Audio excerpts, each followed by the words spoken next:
नमस्कार, स्वागत करते हैं आपके अपने YouTube channel inspire with Dinesh में।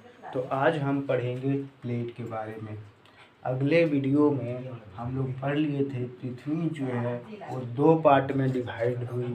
ठीक है, पहला पार्ट जो है इसका नाम था गोंडवाना लैंड, और उसके बाद इसका नाम था अंगारा लैंड। ठीक है, अब बीच में सा एक सागर जिसका नाम था तेथित सागर। ठीक है, यहाँ तक पढ़ लिए थे पिछला क्लास में। अब हम पढ़ेंगे आज प्लेट के बारे में। आखिर प्लेट क्या होता है, चलिए देखते हैं प्लेट क्या होता है। प्लेट बोलते किसको है? सिंपल सी बात है, बड़े बड़े जमीन के टुकड़ा, बड़े बड़े जमीन के टुकड़े को प्लेट कहते हैं। जैसे इंडिया एक बड़ा सा जमीन का टुकड़ा है ना, तो इसको कहते हैं प्लेट। यानी कि जैसे ऑस्ट्रेलिया का जो ज़मीन है, यानी ऑस्ट्रेलिया का जो भूभाग है, उसको टेक्निकल लैंग्वेज में हम लोग कहते हैं ऑस्ट्रेलियन प्लेट। ठीक है, जैसे हो गया साउथ अफ्रीका जो पूरा इसका जो ज़मीन है, पूरा जो भूभाग है, उसको टेक्निकल लैंग्वेज में कहते हैं क्या? प्लेट। जैसे इंडिया के जितना ज़मीन है उसको कहते हैं इंडियन प्लेट। ऑस्ट्रेलिया का जितना भूभाग है, जितना ज़मीन है, उसको कहते हैं ऑस्ट्रेलियन प्लेट। कुल मिला जुला के हम कह सकते हैं ज़मीन को ही प्लेट कहा जाता है। बड़ा सा जमीन का टुकड़ा को ही प्लेट कहा जाता है। अब है इसमें आता है लार्ज प्लेट और स्मॉल प्लेट। बड़े भूभाग, जो जमीन बड़ा दिखे, बड़े एरिया में दिखे, उसको बड़े भूभाग कहेंगे। जो जमीन छोटे एरिया में दिखे उसे छोटे भाग कहेंगे। अब हम बात करते हैं लार्ज प्लेट कौन होता है, यानी कि बड़ा भूभाग कौन होता है। तो हम लोग का इंडिया जो है बड़ा प्लेट है, ऑस्ट्रेलिया, उसके बाद है साउथ अमेरिका, उसके बाद है नॉर्थ अमेरिका। ठीक है, ये सब जो है वो है लार्ज प्लेट, बड़े भूभाग के अंदर आता है। ठीक है, अब है स्मॉल प्लेट। स्मॉल प्लेट में कौन कौन आता है? पहला फिलीपींस, उसके बाद है अरब कॉन्टिनेंट। ठीक है, ये सब है जितना भी है। उसके बाद है ग्रीनलैंड। ठीक है, ये सब जो है वो छोटे प्लेट के अंदर आता है। फिर से एक बार बोलते हैं, ये जो प्लेट हम उसको कहते हैं, जमीन के बड़े भूभाग को प्लेट कहा जाता है। जमीन के बड़े टुकड़े को टेक्निकल लैंग्वेज में प्लेट कहा जाता है। ठीक है, अब हम बढ़ते हैं आगे।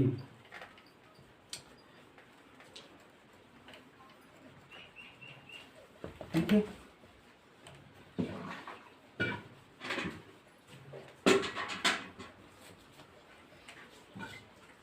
ठीक, अब यहाँ से इस तरह एक गोल घेरा बना। ठीक है, ये है अर्थ। ठीक है, अर्थ है, और अर्थ के बारे में अगर जानकारी प्राप्त करना चाहें तो कैसे प्राप्त करेंगे? ठीक है, अर्थ इस तरह। अब हम कैसे जानेंगे? ये मान लें कि तरबूज है। अब हम कैसे जानेंगे कि तरबूज के अंदर क्या है? तो अगर यहाँ से इस तरह अगर काट के निकाल लें तो इससे पता चलेगा ना बीच में इसका क्या रखा है, और बीच में तरबूज कैसे है। ठीक उसी प्रकार अगर अर्थ के टुकड़े से इतना भाग निकाल लें तो इससे पता चल जाएगा कि बीच में अर्थ के क्या है और इसमें क्या क्या है। ठीक इसी प्रकार इस तरह टुकड़ा काटा, ऐसे निकाल लिया हमारे देश के वैज्ञानिक ने, ठीक किया। अब यहाँ का जो है ये है 0 किलोमीटर, यानी कि जहाँ हम खड़े हैं, जहाँ मानव रहता है उसको बोलते हैं 0 किलोमीटर। यहाँ से यहाँ तक एरिया है 100 किलोमीटर, ठीक है, 100 किलोमीटर। और यहाँ से यहाँ है कितना, 200 किलोमीटर। अब 100 से लेकर 200 तक एरिया को कहते हैं प्लास्टिक दुर्बल मंडल। प्लास्टिक दुर्बल मंडल, ठीक है। इसको इंग्लिश में कहते हैं एस्टेनोस्फेयर। एस्टेनोस्फेयर, ठीक है। इतना समझें। 100 से लेकर 200 तक के 100 किलोमीटर के एरिया से लेकर 200 किलोमीटर एरिया को क्या कहते हैं, प्लास्टिक दुर्बल मंडल। इंग्लिश में इसको कहते हैं एस्टेनोस्फेयर, ठीक है। अब एस्टेनोस्फेयर जो होता है,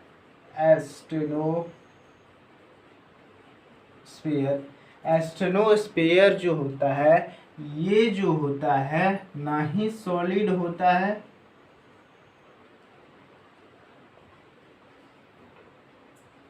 और ना ही लिक्विड होता है। यानी ये जो है एस्टेनोस्फेयर जो है, प्लास्टिक दुर्बल मंडल जो है, ना ही ये ठोस होता है और ना ही तरल होता है। तो ये कैसे होता है, ये होता है लसलसा होता है, ठीक है। एस्टेनोस्फेयर कैसा होता है, लसलसा होता है, यानी कि सेमी लिक्विड होता है, ठीक है, सेमी लिक्विड होता है।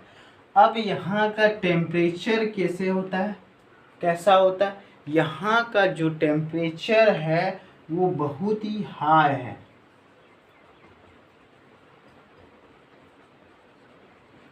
टेम्परेचर जो है वो बहुत ही हाई है, ठीक है। इतना बात समझ गए। अब और आगे कुछ समझते हैं।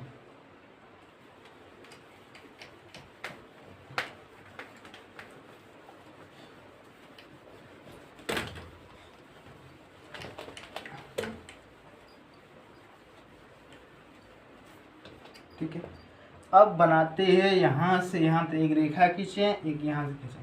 ये है 100 किलोमीटर, ये है 200 किलोमीटर, यहाँ लिखे, ठीक।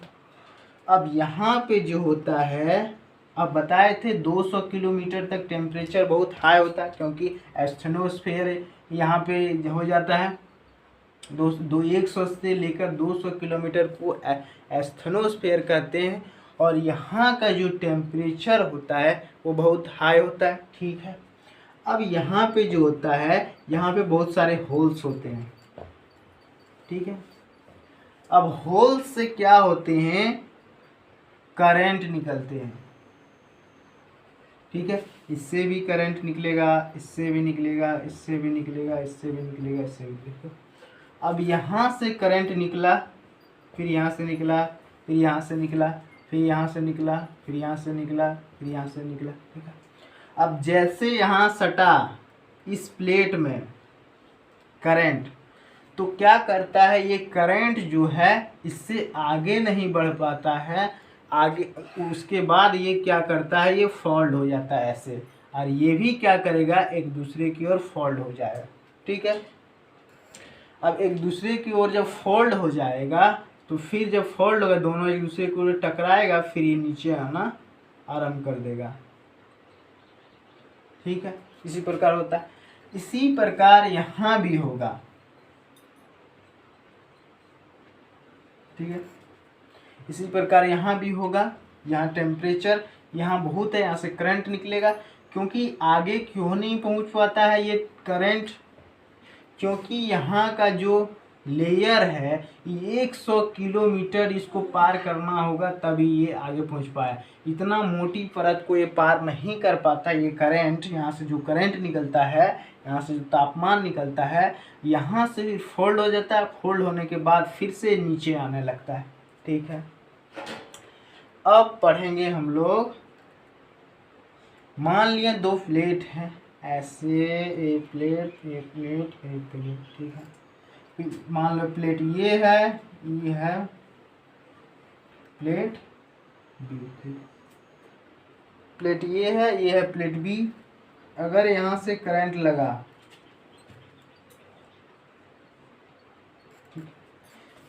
ऐसे में ये इतना बड़ा प्लेट है, ठीक है। अब यहाँ से इसको टेम्परेचर देना स्टार्ट करें, यहाँ से करंट, तो ये क्या करेगा, ये दो पार्ट में डिवाइड हो जाएगा, ठीक है। जब ये दो पार्ट में डिवाइड हो जाएगा तो ये इधर चला जाएगा और ये इधर चला जाएगा, ठीक है। और जैसे कि यहाँ एक प्लेट ऐसा है, ठीक है, ये प्लेट ऐसा है। अगर यहाँ से टेम्परेचर देंगे तो ये क्या करेगा, एक दूसरे की ओर आएगा इसमें, ठीक है।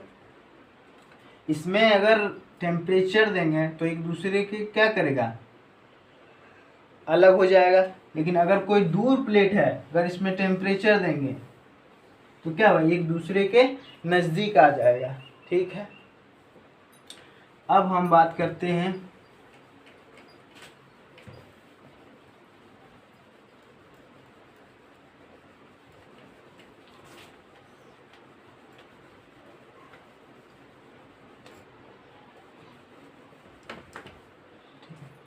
अब एक चीज बहुत इम्पोर्टेंट है। जिस प्लेट का डेंसिटी अधिक होता है वो प्लेट क्या करता है, नीचे की ओर धंस जाता है, पहला पॉइंट। और दूसरा पॉइंट है, जिस प्लेट का यानी जिस जमीन के टुकड़े का, प्लेट मतलब जमीन के टुकड़े, जिस प्लेट का डेंसिटी कम होता है वो क्या हो जाता है, फोल्ड हो जाता है, ठीक है। अब इसको समझते हैं। यहाँ तो लिखा दिए जिस प्लेट का डेंसिटी अधिक होता है वो नीचे धंस जाती है, और जिस प्लेट का डेंसिटी कम होता है वो क्या हो जाता है, फोल्ड हो जाता है, ठीक है। इसी प्रकार अगर दो प्लेट लें, जैसे ये क्या है, ये मान लें ये है इंडियन प्लेट, और यहाँ एक है सागर, इसका क्या नाम है, टेथिस सागर, है ठीक, टेथिस सागर। यहाँ पे है यूरेशियन प्लेट, ये है यूरेशियन प्लेट, ठीक है। अब क्या हुआ, इंडियन प्लेट इसकी ओर बढ़ा, इंडियन प्लेट जो है इसकी ओर बढ़ा। लेकिन इसको समझाने से पहले एक चीज और पढ़ लेते हैं तो समझने में अधिक अच्छा होगा, ठीक है। क्या होता है, तीन फोर्स लगता है, तीन गति होता है। पहला गति होता है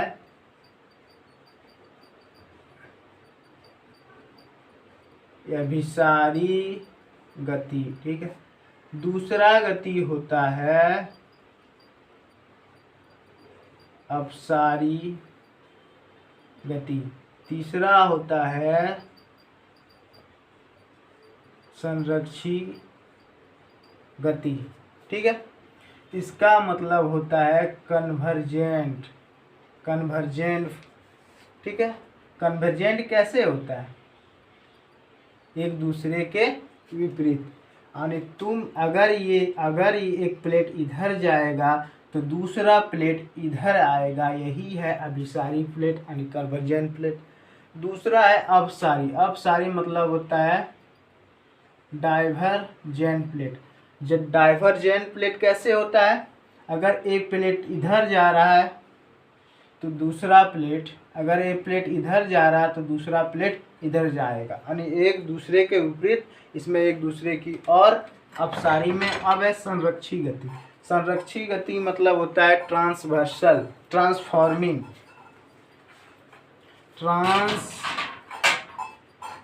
ट्रांसफॉर्मिंग कैसे होता है? ऐसे।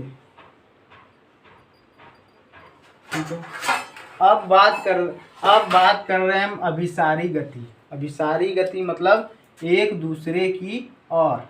ठीक है, यहाँ कंसेप्ट यूज होगा अभिसारी गति। ठीक है, ये है इंडियन प्लेट, ये है यूरेशियन प्लेट, ये एक दूसरे की ओर आएगी। ठीक है, अब इंडियन प्लेट का जो डेंसिटी है वो अधिक है यूरेशियन प्लेट की तुलना में।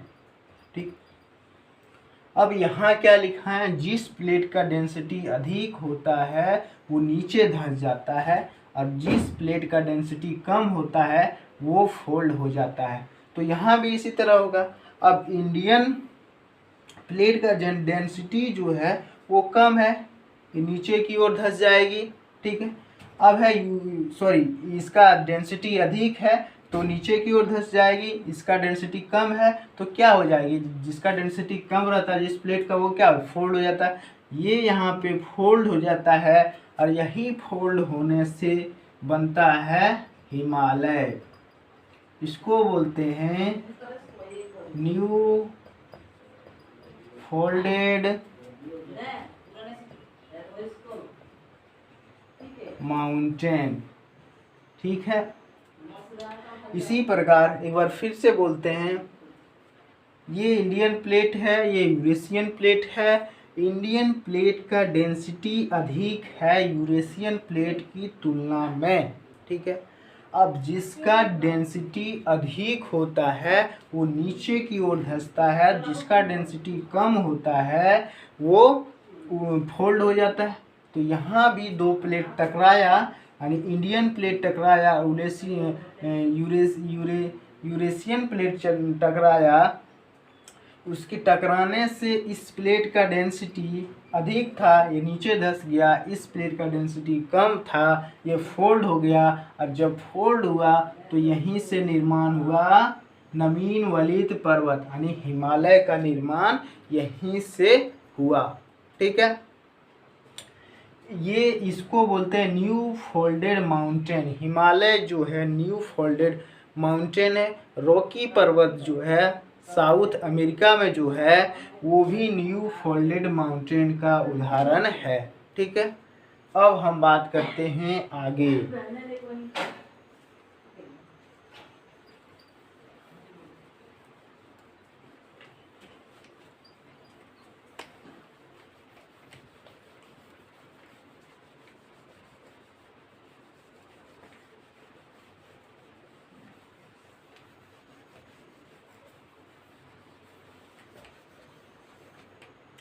मान लें इस साउथ अफ्रीकन प्लेट है। ठीक है, ऐसे मैप में, लेकिन अच्छा से बना नहीं पा रहे हैं। मान लें ऐसे है। ठीक है, अब यहाँ से एक प्लेट ऐसे आ रहा है, ई प्लेट ऐसे आ रहा है। अब क्या हुआ? इस प्लेट का डेंसिटी कम है तो ये नीचे धंस गया, और इस प्लेट का डेंसिटी अधिक है प्लेट का, तो ये नीचे धंस गया। और इस प्लेट का डेंसिटी कम है तो ये फोल्ड हो गया, और यहाँ से निर्माण किया रॉकी माउंटेन।